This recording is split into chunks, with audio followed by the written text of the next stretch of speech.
ഭൗതിക ജീവിത സാഹചര്യങ്ങളിൽ ദാരിദ്ര്യമുള്ളവരെ നാം കാണാറുണ്ട്. എന്നാൽ ആത്മാവിൽ ഇപ്രകാരം ദാരിദ്ര്യം അനുഭവിക്കുന്നവരെക്കുറിച്ചാണ് മത്തായി എഴുതിയ സുവിശേഷം 5-ാം അധ്യായം 1-ാം വാക്യം മുതൽ കർത്താവ് പറഞ്ഞിരിക്കുന്നത്.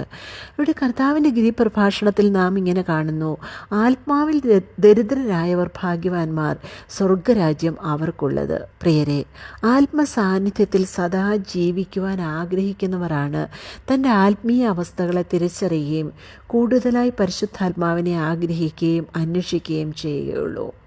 ദാരിദ്ര്യമുണ്ടെന്ന് മനസ്സിലാക്കുന്നവർ മാത്രമേ നിരന്തരം കൂടുതൽ അതിനെക്കുറിച്ച് ആവശ്യപ്പെടുകയുള്ളൂ. മതിയായതുണ്ടെന്ന് ചിന്തിക്കുന്നവർ ആത്മസാന്നിധ്യത്തിനായി പ്രാർത്ഥിക്കുകയോ പ്രാപിക്കുകയോ ചെയ്യില്ല.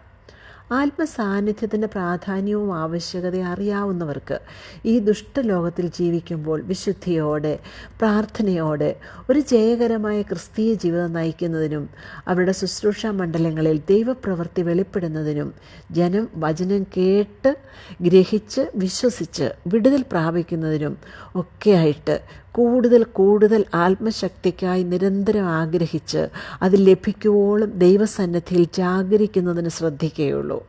എന്നാൽ എന്തൊക്കെയോ ഉണ്ടെന്ന് വെറുതെ നടിച്ച് ജീവിതം തള്ളി നീക്കുന്നവർ പതിവായി പള്ളിയിൽ പോകുന്നുണ്ടാകാം, പ്രാർത്ഥിക്കുന്നുണ്ടാകാം.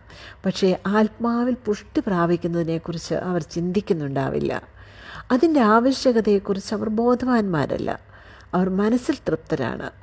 ആത്മാവിലൊരു ദാരിദ്ര്യം അവർക്ക് അനുഭവപ്പെടുന്നില്ല. ആത്മസാന്നിധ്യത്തിനൊരു നിറവ് അവർ അന്വേഷിക്കുന്നുമില്ല.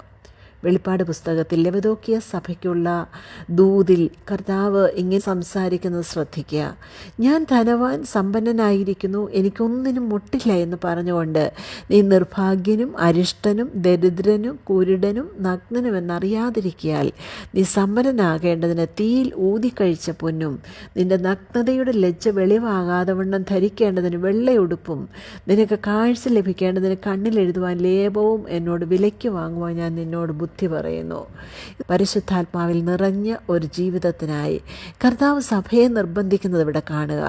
നമ്മുടെ ആത്മീയ അവസ്ഥ എന്തെന്ന് ഒന്ന് ശോധന കഴിക്കേണ്ട സമയം അതിക്രമിച്ചിരിക്കുന്നു. നമ്മുടെ ആത്മീയ ദാരിദ്ര്യം തിരിച്ചറിയുവാനും അത് പരിഹരിക്കപ്പെടേണ്ടതിന് പ്രാർത്ഥിക്കുവാനും കർത്താവിൽ നിന്ന് പ്രാപിക്കുവാനും നമ്മെ ദൈവം സഹായിക്കട്ടെ. ആത്മസാന്നിധ്യം എത്രയുണ്ടെങ്കിലും തൃപ്തരാകാതെ വീണ്ടും വീണ്ടും വിശുദ്ധിയോടെ കർത്താവിൻ്റെ ശുശ്രൂഷയിൽ നിലനിൽക്കേണ്ടതിനും വർദ്ധിച്ചു വരേണ്ടതിനും അവസാനം ദൈവസന്നിധിയിൽ നാം നിത്യ ആശ്വാസം പ്രാപിക്കുന്നതിനും കഴിയേണ്ടതിന് നിരന്തരം പ്രാർത്ഥിക്കുക. പരിശുദ്ധാത്മാവിൻ്റെ സാന്നിധ്യത്തിനായി ആഗ്രഹിക്കുക. ദൈവം തൻ്റെ ആത്മാവിനാൽ നമ്മെ അതിനായി സഹായിക്കട്ടെ.